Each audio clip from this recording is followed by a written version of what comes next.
3 tips on how to identify a narcissist in your life.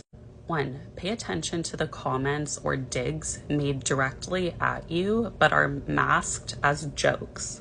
And don't just brush this off. If this is a continuous thing, it's actually a huge red flag. And these comments or digs never really want to make you laugh or even smile, because they're not actually jokes and are usually insulting and demeaning in nature, and are usually actually about you or things you genuinely care about that they're making fun of or putting down in some way. And they'll say like, oh, I was just kidding around, I'm just joking, like, why are you so serious, when they're just being flat out offensive and degrading. Like, why would you laugh? 2, if you notice that they try to bait you to try to get various reactions out of you, and they'll usually try to accomplish this by saying things they know will get a rise out of you or trigger you in some way adversely. For example, they'll bring up something from your past that maybe you shared in confidence that was something you were embarrassed about or insecure about, and they'll randomly bring it up, sometimes in front of others, so like in public, in order to see you squirm and react, especially in front of others, while they feign innocence and plausible deniability of not remembering it being a secret, like, yeah, right. Further disrespecting you, therefore furthering their feeling of superiority, power, and control over you. And you'll generally feel very small and diminished after an interaction like this takes place. But I believe after each interaction with a person like this, you're gonna feel small and diminished.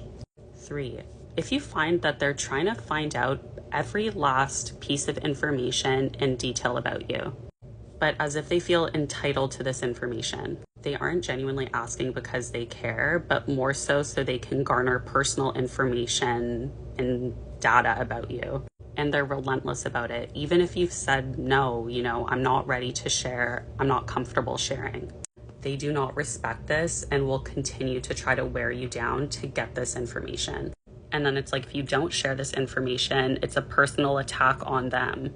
Or like you're mistreating them, or you're lying about something, and obviously you don't want them to think that, because that's not the case. So either you end up sharing something you're not comfortable sharing, and maybe you feel shame or guilt after the fact because you shared something that, again, you weren't comfortable sharing, or God forbid you actually react after being pushed and prodded and say something like, how could I be lying, and whatever else, obviously wanting to defend yourself.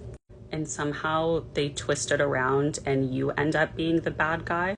And then they'll just be like, why are you so defensive, with a smug smile on their face? All I did was ask a question.